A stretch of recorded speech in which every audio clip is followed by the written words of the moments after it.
لیس فعلا بنده در ولسوالی لال سرجنگل ولایت غور لیسه گرگه قرار دارم، یعنی تاجایی زمین مکتب هسته که تا مدت 20 سال میشه که این مکتب لیسه شده جور شده.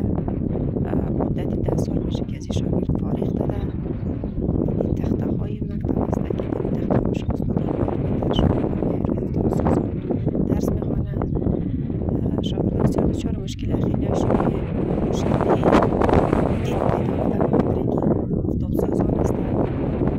در خزان که است سردی سرما شاگردان را دچار مریضی میسازه. در بهار که است باد و بارش اونا را به درسهایشان حاضر شدن نمیماند. در تابستان گرمی بسیار سوزان بسیار بسیار دچار مشکل است که فعلا مدت 20 سال میشه که هیچ کدام رسایی کدام کمکی کدام نهاد حضور پیدا نکرده، از اینجا بازدید نکرده. مردم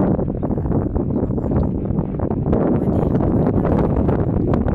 اقتصادهای مردم ضعیف است، بسیار دستی قرار گرفته که از هر نگاه از هر امکان دچار مشکل هست. درهای بسیار کلان در بین است که از اینجا پول نداره مردم برای دچار مشکل است. باز به بخاطر دیگه هیچ نهادی یا هیچ مؤسسه جورکاری در اینجا حضور یافتن نمیتونه، بخاطر که از این مکتب از این جایگاه از این موقعیت دید بازدید کنه تا اینکه از مشکلات های مردم آگاه شود.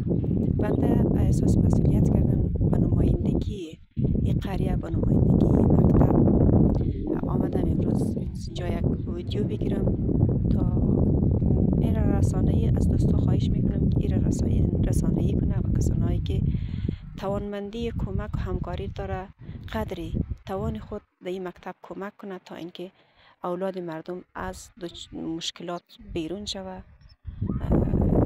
که در این حالت در این روزگار واقعا درس خواندن مشکل است. باز هم با وجود امیزی عدم امکانات بسیار یک شاگردای نخبه شخصیت های بسیار فوق‌العاده از مکتب فارغ شده که فعلا خیلی شاگردای از پانتونای ایران کابل مزار پانتونای کامپیوتر ساینس انجینری هر کدامشان بسیار به رشته ها و درجه ها دچار مشغول درس است که حتی از شاگردای همین مکتب فارغ شده فعلا استاد دانشگاه قرار شده.